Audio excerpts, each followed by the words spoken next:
Now, let's move on to our big cats. Mac OS X. As you know, our current release is Mac OS X Tiger. This has been the most successful release in Apple's history. It's been phenomenal. And I'm very pleased to report that we have 22 million active Mac OS X users. Mac OS X users, 22 million. And they are comprised of 2/3 of them running Tiger. Now, this is unprecedented in our industry for 2/3 of an installed base to be running the latest and greatest release of an operating system. We have another 23% running Panther, the latest release -1, and only 10% running an older release than that. So 90% of the customers, or 20 million out of 22 million, are running the current or the current -1 release. Again, unprecedented in our industry. And it really makes it a lot easier to develop software for when you know that. So today, we're going to move beyond Tiger and give you a final look at Leopard before it ships in October. We are really excited about Leopard.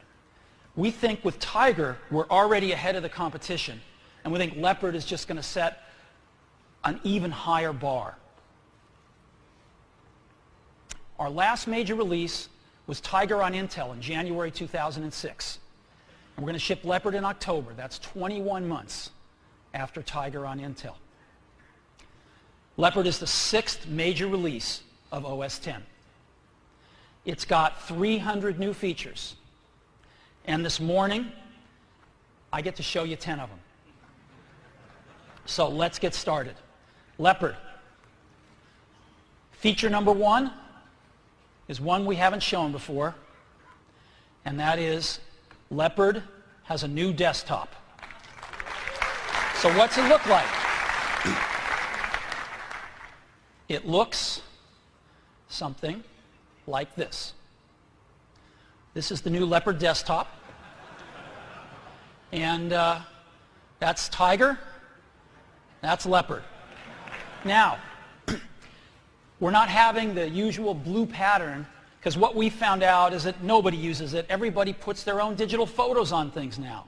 And so we have come up with a desktop that's really more suited to your digital photos. We picked this one. We thought it was nice, but you'll pick your own and throw it up there. And so we've got a menu bar that adapts itself to whatever digital photo you put behind it. We've got a new dock that's more three-dimensional in nature that just swoops out over whatever picture you put there. And so the new desktop has a new menu bar, a new dock, and something new to help us clean up our desktops. All of us have really messy desktops, and we'd like to clean up our desktops, and we're going to give you some tools to help, something called stacks, which we think will be really nice to clean up our desktops. We've been told that we've got all these different looks throughout the years, white looks, the metal looks. We've got a consistent window look in Leopard. And it's now even easier to see which is the active window. We've made it more prominent. So these are some of the features of the new look of the Leopard desktop. Now let me talk to you about the stacks for a little bit. First of all, let me raise this up in case some of you in the back haven't seen it. That's what the dock is like.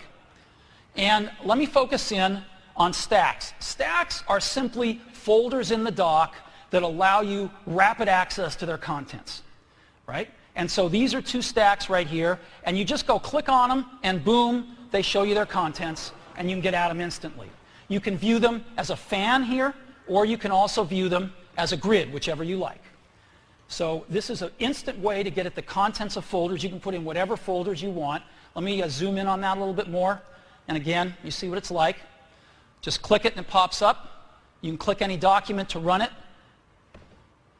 Very simple. And let me zoom in even more, because what we're doing is, in addition to any folders you might put there, we're going to put a folder there called Downloads, because one of the biggest reasons our desktops are cluttered is because we download stuff over the internet through our browsers and through email, and it ends up on our desktop.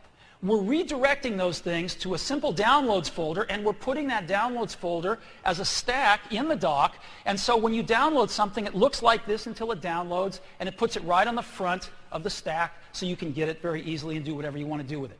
So this is the new desktop for Leopard. You can put it on the side as well as the bottom. It works great. And what I'd love to do is show it to you.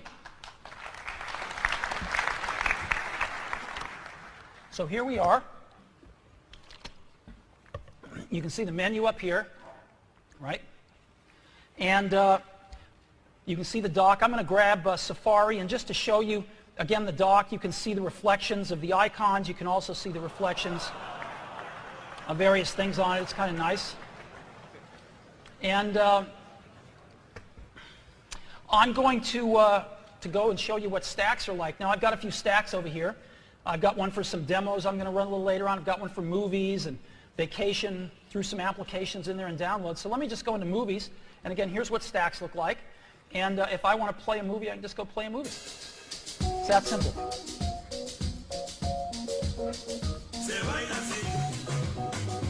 So let me go play another one here. Let's see. Yeah, this is a fun one. New iPhone commercial. So, say you're watching Pirates of the Caribbean. Did somebody say calamari?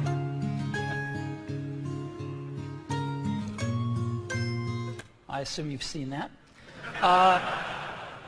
Let me go into my vacation stack now. This is a bunch of things that I'm looking at. I've got a bunch of documents together because we're going to go on a vacation and want to plan it out. And let me look at a few things. I can just go in here and just click on something. This is a PDF. It just opens it up, and here I am. Take a look at the top 20 resorts. Let me go back in there, and here's a PDF of a spa that I might want to go see. All right, just go through here and examine that spa. So it's that easy to keep stuff organized. Now, I've put my applications folder in here just to kind of show you. You can even use this as an app launcher if you want. I can just zoom in there and launch any app very easily, which is kind of fun. Matter of fact, let me show you this in slow-mo here. This is, again.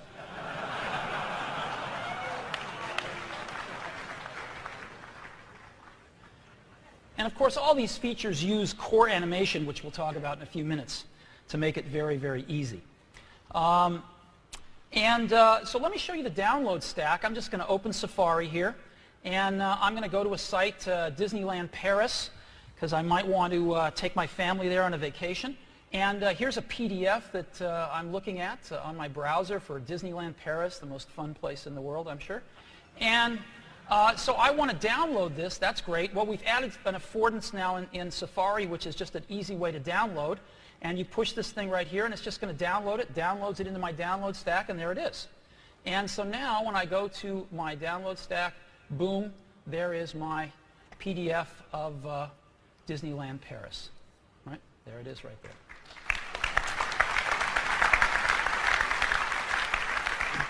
So that is how it works, and this gives you a feeling for the new desktop in Leopard. New menu bar, new dock, stacks, consistent window look, and very easy to tell the active window. So, first thing, new desktop. Second of 10 features we're going to examine today, a new Finder.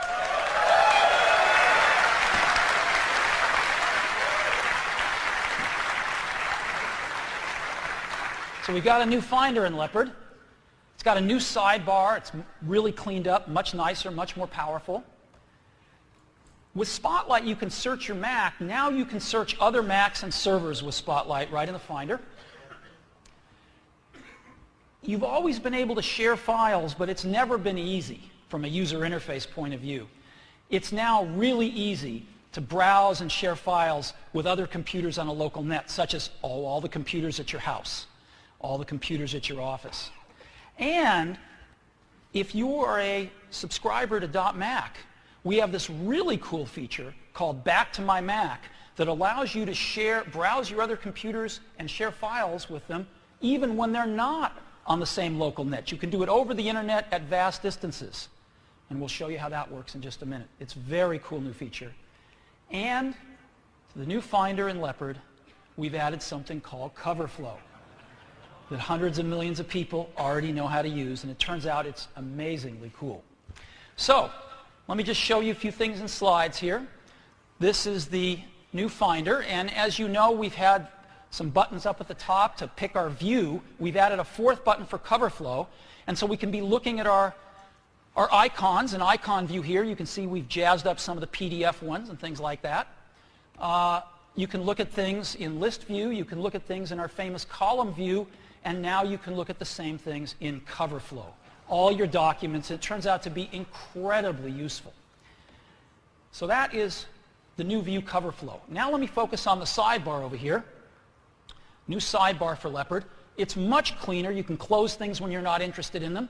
And we've got devices, some shared computers, places, and a way to search for things. And let me focus on the search for just a second. We are populating this with some smart searches, but you can add your own. So you can instantly just click on today and see all the documents you touched today, or yesterday, or this past week, or all your images, wherever they are, or all your documents, wherever they are.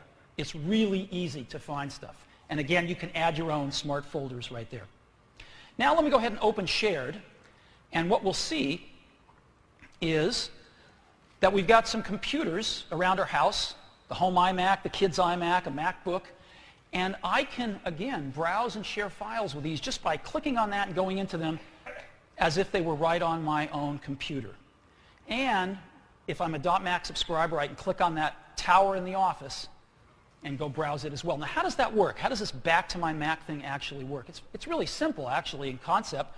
We've got the internet, we've got .Mac, we've got a computer, let's say an iMac at my house, and let's say I'm traveling and I've got a MacBook Pro on the road. And I've left a file on my home iMac that I need on the road. What am I going to do? Well, whenever my home iMac gets a new IP address, it always tells .Mac. So .Mac always knows the IP addresses of all my computers. And my mobile computer out on the road, whenever I get to my hotel room, plug it in, it goes and tells its IP address to .Mac, and .Mac gives it the IP addresses of all my other computers, and so my notebook now knows the IP address of my desktop computer. They communicate. It's encrypted. It all works great. So let me show you a few of these things now. So let me first show you cover flow. So here's the new Finder. As you can see, we've redesigned the folders, made them a little more straightforward, nicer looking, even give you a hint at what's inside them. And I'm going to go click on Documents in the sidebar here, and here's all my documents. Again, you can see what they look like. And this is icon view, and there's list view, and there's column view, and here's cover flow view. And I can just scroll through my documents and see all my documents and find exactly what I'm looking for right here. It's really simple, and it's really, really helpful. So the other thing I can do is I can actually cycle through pages. This is a PDF, and I can just cycle through its pages right here. Here's a keynote presentation, and I can actually cycle through the slides in a keynote presentation. I've got an ad somewhere here. Yeah, there's the same ad we were looking at earlier. I can play it in place if I want to. And I can even, I can go to any folder and see it this way. I can go to Applications, and again, here's my applications. If I want to see them this way, it's pretty cool. Here's my utilities. Right? I can just double-click in here, and even our utilities are beautiful. And that's cool. So this is an amazing way to find things, and it turns out to be super useful. So let me go now to the sidebar, and I'm going to, here's devices and places and search for. I can look at all the things that, I touched today, all the things I touched yesterday, But what I'm going to do now is I'm going to open up Shared here. And what it's showing me now are all the computers, let's say, in my house. So the family Mac, Tracy's MacBook, and here's even a Windows machine up in the attic. And I can even go on Windows machines and trade files with them this way. I'm going to go on the family Mac right here. And I'm connected as a guest. I could log in if I wanted to get some other files which are not available to any guest. And I just go in here. And let's say we're looking at buying a new car, and And on the family Mac, we've got all these brochures and other things like that. And I can even go into CoverFlow here. And I'm using CoverFlow over the network from this family iMac, looking at documents and PDFs and other kinds of documents on this other Mac right from the sidebar. Isn't that cool?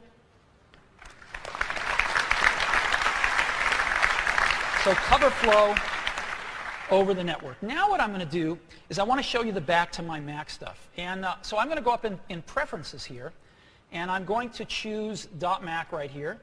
And I'm going to, we have a new tab here called Back to My Mac, and all I have to do is push Start. And that's going to say that it wants this Mac to communicate with .Mac and give it its IP addresses and pull the IP addresses of all my other Macs back so it knows how to talk with them. And look what popped up, Mac Pro at work. And it's doing all its IP stuff, and will connect me with that computer in just a second. And so I'm going to go in here as Steve, and well, there we go. And I'm going to go in here to Presentations, and let's take a look at those. And this is the stuff on my work computer right now, and I forgot to bring home a presentation. I could just go in and make sure this is the right one, simple one, right? And I could just drag it over to my desktop, boom, and open it up, and there you have it.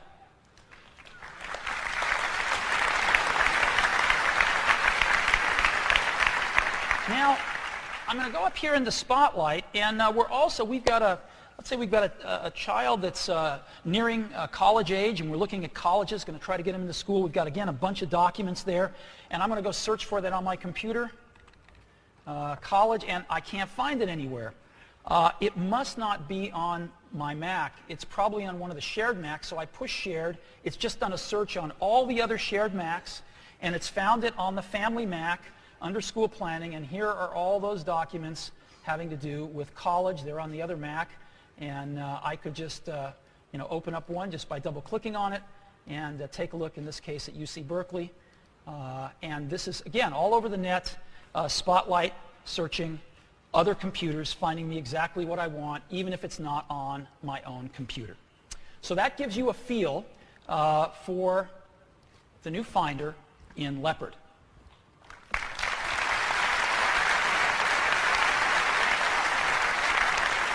A much more powerful sidebar, the ability to search other computers with Spotlight, the same as we can search our own.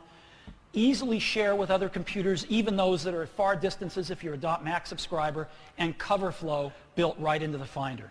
I think you're going to really like it. It's great. So, a new Finder.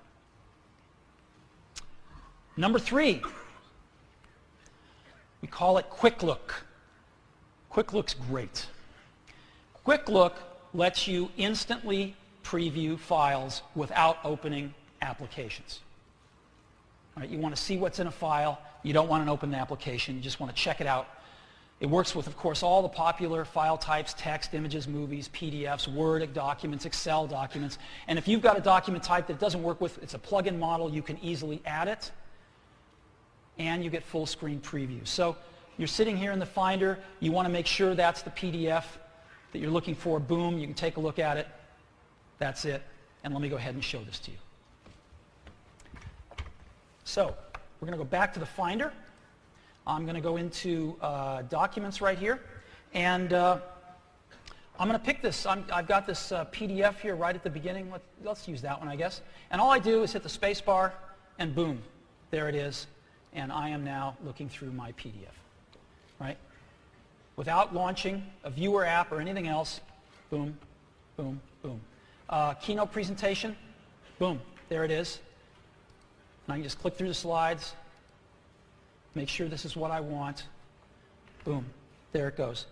And I can even do these things full screen if I want to, which I'll show you in a second.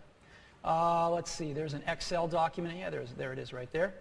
This is an Excel document. Open it up, take a look at it. If it's multi-page, I could take a look at all the pages. I don't know if this one is or not. Nope. But if it was, I could look at all the pages, look at Word documents, anything I want to do. So let's go ahead, and I've got one of my little trailer for one of my favorite movies right here, Ratatouille. And of course, we could just play it right in here as I showed you, but we can just hit the space bar and get a quick look at it. And I can even make it full screen if I want. All my life, I've wanted to be one of them. That's You may great. think that's a strange dream for a rat, but So this is how I can rapidly look at files to make sure they're what I want. Say, is this what I wanted? You know? Take a look at it full screen to make sure I've had 2 or 3 of the same thing. Yep, that's the one I want. And rapidly examine these things. That is quick look. All right.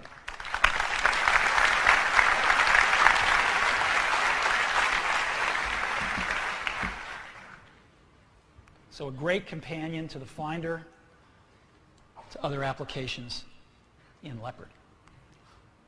Number 4, Leopard is 64-bit top to bottom.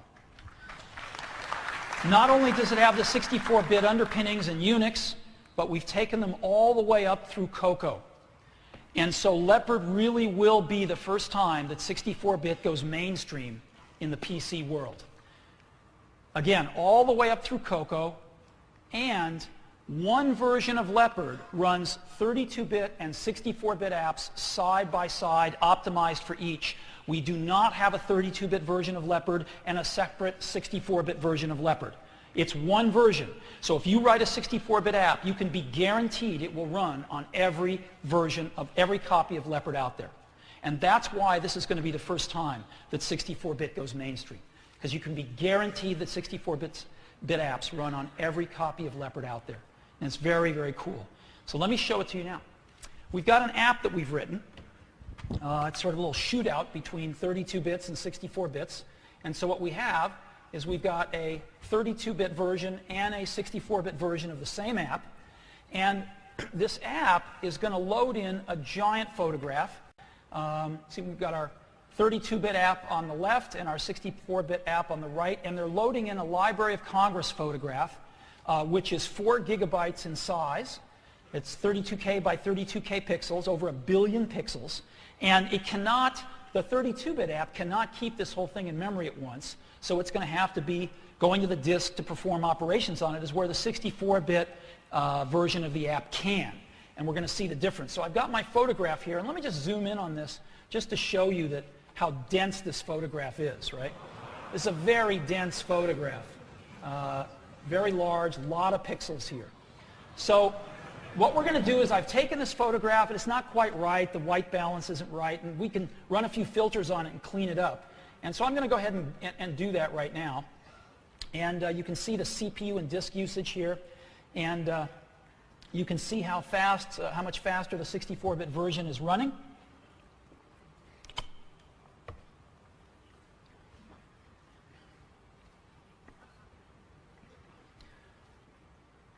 And you can see its disk usage. It's got the whole image in disk, so it doesn't have to go to the disk, as where the 32-bit version is going to the disk constantly.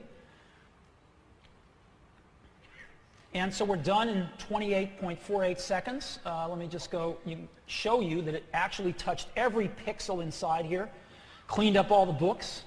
Let me do something else that's kind of fun. While this other one's finishing, I'll put a stamp on this that says Library of Congress. And again, this is just not a simple piece of text. This goes very deep into the bits. As we zoom in, you'll see that it's all the way in. And we've done all of this in time that's quite a bit shorter than the other app is going to take to complete here. And it's just one example, a simple app, that shows you the benefits of having 64 bits top to bottom in the system, where you can address tons of memory. And there we have it, 81.64 seconds versus 28 seconds on the 64-bit version. All righty. So, and we're seeing a real need for 64 bits, not just in scientific computation. We're hearing it a lot from those guys, of course, but we're hearing it a lot more and more in the professional arts. Whether it's animation or high end of the Photoshop market, we're hearing it quite a bit. So we're hoping that this is going to really help all those people. And please remember that almost every computer we ship is 64-bit capable. So this is going to run great on almost every Mac we ship. All right, 64 bits. Number 5, core animation. Now, as you know, we've provided you core audio, core image, core video over time. Core animation completes that suite. It's automatic animation. It's very, very simple to use, very easy to add, tremendous high production value to your applications, text, images, video, OpenGL. And again, very high production values, very low effort to add it. You can compose things as scenes of layers, and it automatically brings in the GPU acceleration. It's pretty cool. So let me give you a demo of this. Now, for a demo, our graphics team took if you've seen Apple TV, there's a little movie we play at the beginning of it just to get you in the right mood. And so they took that movie and made it into an interactive application here in a very short period of time. And so here's an application that's just got a bunch of video playing. Looks a lot like what we ship with Apple TV, except it's live and interactive. So I can just go in here and click anywhere, and I zoom into that video and zoom into this, and, you know, any video I want to. Right? But it's even cooler because I can search for things. All these videos have tags on them, so I'm going to search for water. All the videos have anything to do with water. So when I type W, you can see all these videos come out. And, you know. So here's all the videos that have anything to do with water, and you know, we can see this stuff. It's kind of cool. And then I could type fish as well. And there's only one that has to do with water and fish. So that's kind of cool. But again, you can see the interactive nature of this app. Let me try Amazon. So there's all the ones that have anything to do with A. So here's all the ones that have to do with the Amazon. And again, you know, it's pretty cool. And this was written very, very quickly. And you can see what core animation can do for you. I think there was one more, had something to do with the beach. And again, we can see all the videos that have anything to do with the beach. All right, so that's what I wanted to show you with core animation. And here we go.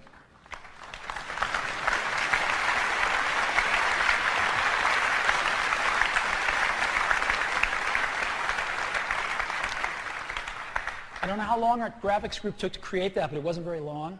And it shows you what you can do with a little bit of effort with core animation, add tremendous production value, and really cool functionality to your apps with core animation. All right, number 6, Boot Camp. Boot Camp's pretty amazing. Since we put it out a year ago, March, so a little over a year ago, we've had over 2.5 million downloads of the beta. And with Leopard, Boot Camp is now going to be built in. No need to go get a download, the latest and greatest version of Boot Camp. It lets you run Windows XP and Vista, native speed, complete compatibility. When you need complete compatibility, this is the best way to run Windows on your Mac. No more CD burning to install the drivers. They're on the Leopard CD. And this is a really great complement to Parallels and VMware. You know, if you want to run Windows now, there's 3 great ways to run Windows on the Mac. There's Boot Camp, which is the most compatible way. If you need native speed and be totally compatible, Boot Camp's the thing. But a lot of people want to run Windows apps side by side with their Mac apps. And for that, Parallels and VMware are fantastic. And so this is Parallels running, as I'm sure many of you know, and VMware, same thing. And so we've now got 3 great solutions if you need to run an occasional Windows app on your Mac. Boot Camp, Parallels, and VMware. We love these other things, and we're helping them as much as we can. So we're thrilled with this, and Boot Camp is now going to be built into Leopard. Number 7. We have something new in Leopard called Spaces. Spaces is pretty cool. Spaces lets you group applications into separate spaces, we call them. And it lets you instantly switch between these spaces, back and forth. And it lets you easily move applications between spaces, and it can give you a bird's eye view of those spaces. And so rather than living with this You can break things up into spaces of apps where you do a specific task and you need these apps to do it with, put them in a space and switch to that space. So let me just show you what it's like. Alrighty, I'm just going to launch Safari and let's say Mail here, and they're already here, and I'm just going to go into Spaces, and that's one of my 4 spaces. I can set the number of spaces to however many I want, and so to switch spaces, I just pick another one, and now I'm there, or now I'm here, or now I'm there. Right? Very simple. But there's better ways to switch. There's faster ways to switch. I just hold down one of the keys and hit the arrow key and go down there, right? You know, very easy. And I can zoom around all over the place in my spaces and very rapidly switch between them. Boom. Now, if I want to rearrange my spaces, I can do that too. I can say, well, I really want this one down here or maybe up there. I really want this one up there. Actually, I really want this one. Maybe up here. Whoops, what am I doing here? Nope, I don't want to do that. I just want to do that. And the other thing I can do is I can actually rearrange the applications in my spaces. So as an example, if I'm over here and I want to use iWeb to make a website, I can just drag it up here, and now it's in this space. When I'm done with it, I can drag it back down here, and now it's back in this space, right? Very, very easy to do. So that is Spaces in Leopard. Very simple. Okay.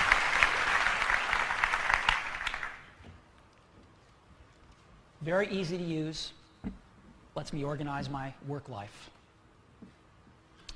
So number 8. Dashboard. Of course, Dashboard's been a huge hit. We premiered it in Tiger. We ship a bunch of widgets, but you guys have written a ton of widgets. There are over 3,000 widgets out there now for Dashboard, and it's been a huge hit. I don't know about you guys, but I use Dashboard many, many, many times every day, and it's fantastic. So, you guys keep writing more widgets. We feel like we should do our part now and then, so we're adding one more widget to Leopard, one that we wanted a lot, called just a way to look up movie times, because we like to go see movies now and then. And so this widget allows us to search for movies or by theater, and when we find the movie we want, it even lets us buy tickets on Fandango, and it's kind of cool. And it lets us get previews of the movies, and a very simple widget, and this will ship with Leopard. So you're making a lot of widgets, we're shipping a few, but customers still want widgets that none of us make. And so we premiered a technology which we're shipping in Leopard called WebClip. And WebClip makes you go, it lets you as a user go make a widget out of almost anything on the internet, so that you can make your favorite widgets without needing any of us. And it's pretty cool. So let me go demo you these now. Our movies widget, pretty simple. It just shows you posters of all the movies. You click on it, and you can look for movies in here, whatever you'd like. Oh, let's see. And you can pick a theater if you want. You know, what's a theater close to me? I don't know. Pick a time, order tickets. You can even see a trailer here if you want to.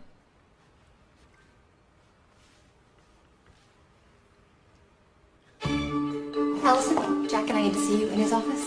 We were wondering whether or not you would be good for on camera. Really? I know, I was so surprised too. All right, well that's cool. So anyway, this is the movies widget, and I hope you like it. I think it'll be useful. But what's really cool is WebClip. And so let me go into WebClip just by going into Safari. And I'm going to go to a few websites where I want to make some widgets of my own. And this is Yahoo, and I like Yahoo's main story area here. It kind of keeps me plugged into what's going on, like a lavish royal wedding in Brunei. So all I do is I go up here and I push this button with the scissors on it, And this is going to automatically find the various sections of a website which I might be interested in. And this is the one I might be interested in, so I'm going to just click on it, and I say, make that a widget. And boom, that's now a widget, right? And that's cool. All right, let's go back here, and let's go to another website. I go to Rotten Tomatoes a lot. Rotten Tomatoes, if you've never been there, is like the best site for movie reviews because they aggregate all the movie reviews around the country. And I go in again to here, and this will help me, find things on there. I could pick all these different areas, but I like this one because it shows me the ratings for the movies that are out and the ones that are coming.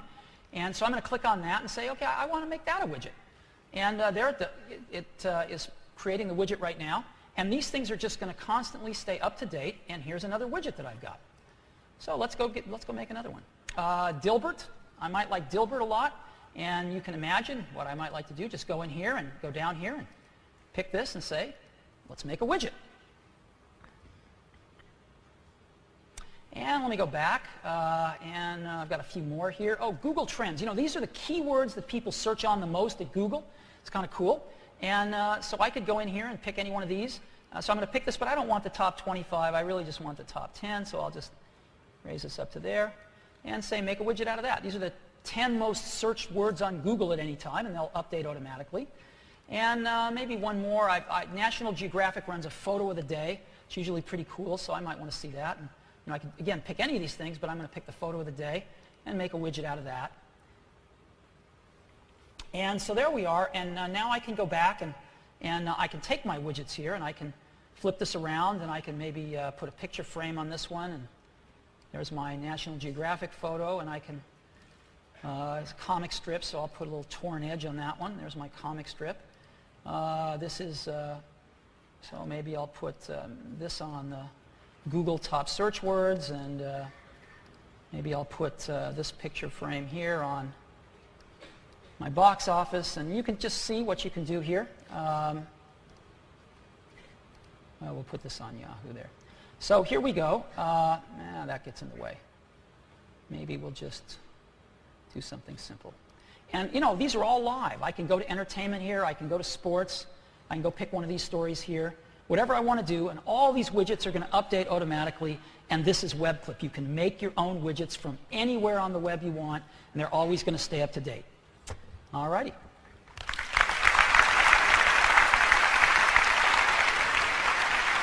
So, we're contributing a movie widget, but now we're going to let users make whatever widgets they want from anywhere on the web.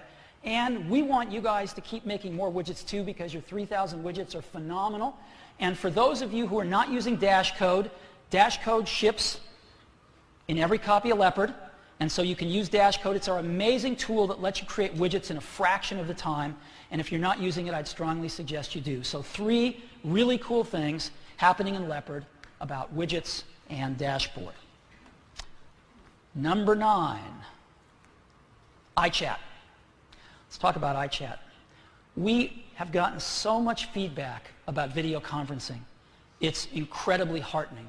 So many people have used video conferencing to stay in touch with their kids when they go off to college, to tie their families together, some really in some heartwarming ways. And we've also shipped, as you know, now that we have video cameras in most of our Macs, we've shipped an app called Photo Booth, which seems to vie with MySpace for an app that kids want to spend hours and hours and hours on.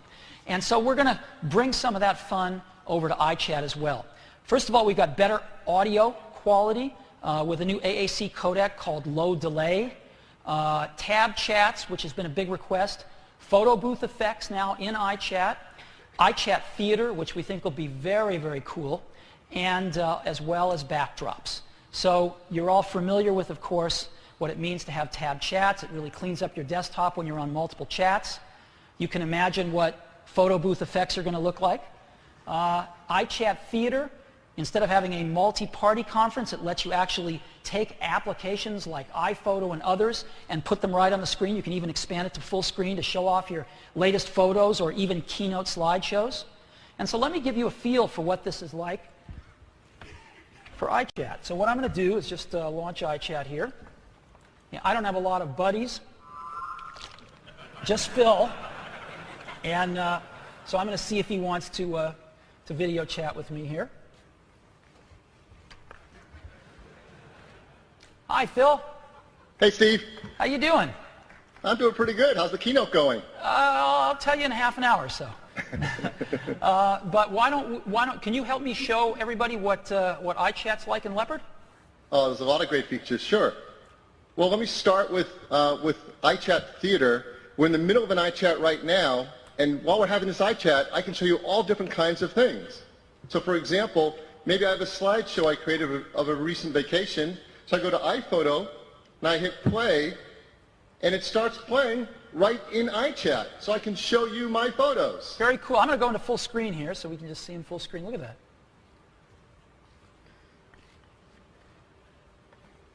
So that's cool. You're seeing the same photos I am across the internet in iChat. And that works with iPhoto. I can do the same kind of thing with a presentation. Maybe I want to show you a keynote presentation. I go into Keynote and I choose to view it in iChat Theater, and now you're seeing the same presentation as me. As I click on the slides, you're going to see the transitions and effects, just like you're right here with me watching a keynote presentation. Very cool. Those are pictures and slides. I can do the same thing with video. So I'm going to grab a home movie. Maybe I recently created a movie and I want to show you. So I drag it right in to our iChat session, and it starts playing.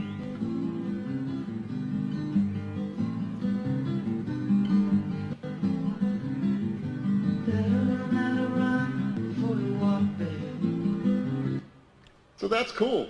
Now we do that using that amazing Quick Look technology. So really anything that works with Quick Look can work inside iChat Theater.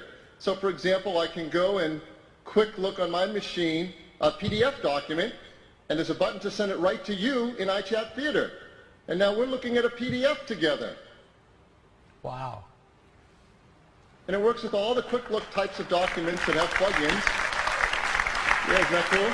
So for example, where I can go and grab an Excel spreadsheet, and I can start showing you a whole workbook. There's actually pages in the workbook I can flip through. And it doesn't matter what kind of content it is. If Quick Look supports it, we can do it in iChat Theater. Wow. So that's iChat Theater. That's very cool. So tell me about these backdrops. Oh, backdrops are a lot of fun. So all I have to do is go into my effects window in iChat and select a backdrop. And iChat will ask me to step out of the frame. So it finds the background. And once it's found it, I can step back. And now I'm in that background. Wow. That is so cool. And now that I've done that, I can select all different kinds of backgrounds. And they'll just pop right in place. Very so cool. That's backgrounds. So tell me about some of the other photo booth effects we can do. Can you give me? Okay. Well, we've taken effects just like with Photo Booth. Here's one called Thermal that we had in Photo Booth. So a lot of the effects, hold on. A lot of the effects that are in Photo Booth we can do now in iChat. And they're more fun when you do them live with your friends. All different kinds of cool things, you know. Whoa. So this is the tricky part. This is a really fun one. It's like in Star Wars doing a hologram. Help me, Obi-Wan Kenobi, in my own hope. Now, those are cool, but I've saved the best for last. This one's a lot of fun.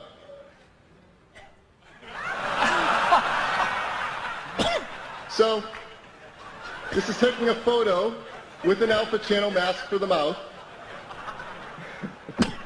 And it finds my mouth in the camera and places it in the center.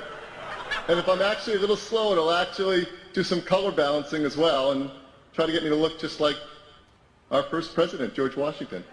Now this is cool. You can imagine all the kinds of people you can have a lot of fun with. So.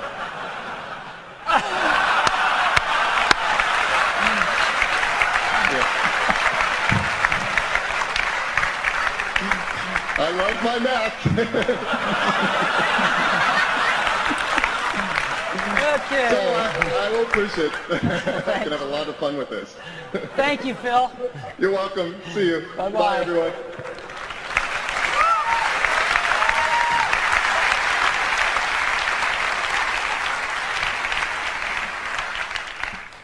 We figured that was the only way we were ever going to get Steve to join us in one of our keynotes. So, so the new iChat in Leopard, it's pretty cool. And we think that it's very useful with things like iChat Theater and a whole lot of fun with things like backgrounds and some of the stuff you saw. So that's iChat. And number 10 is, of course, Time Machine. And as we talked about before, you know, we're using our computers not just to store our work documents, but really our digital lives.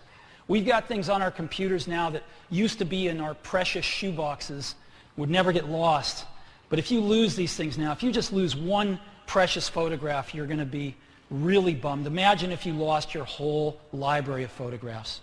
We've got very precious stuff on our computers, and yet almost no one backs up their computer automatically. Almost all of us do not.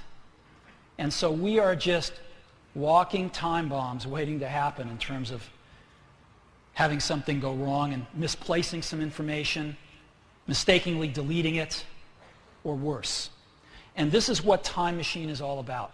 We'd like to solve these problems in such a simple way that everyone actually uses it. So, Time Machine lets you set up backup with just one click. You click it on, it does everything, it automatically backs up everything. You don't have to tell it what you want backed up or not, it just backs up everything. And it'll back it up to a local hard drive or a network server, and it'll even back it up wirelessly.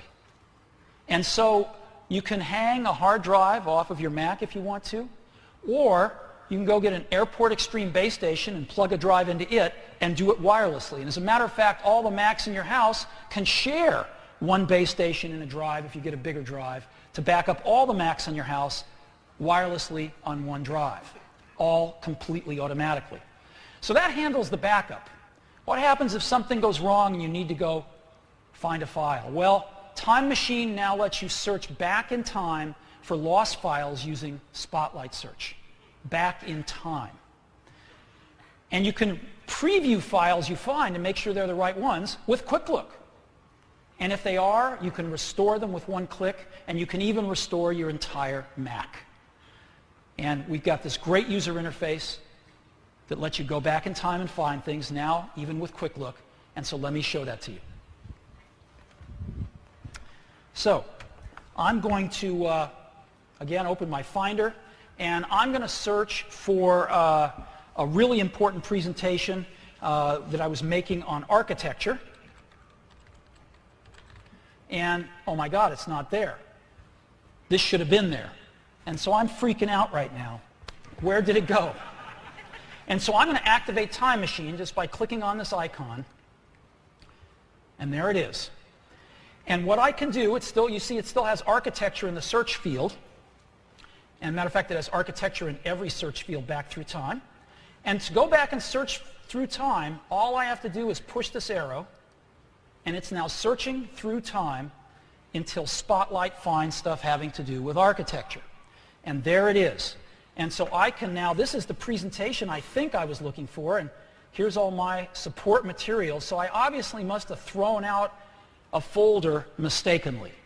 And I can make sure of that. I can just go ahead and Quick Look this thing, and sure enough, this is exactly what I was looking for. There it is, safe and sound. Whew. And so now I want to restore this, and so all I do is push this button that says Restore, and boom, I have now restored my presentation, and I can open it in Keynote in this case.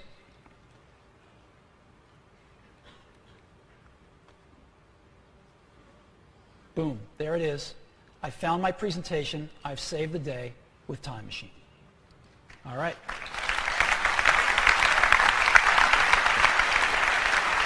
So the goal here is to build this in and make it so simple and so automatic that people actually use it. One-click setup.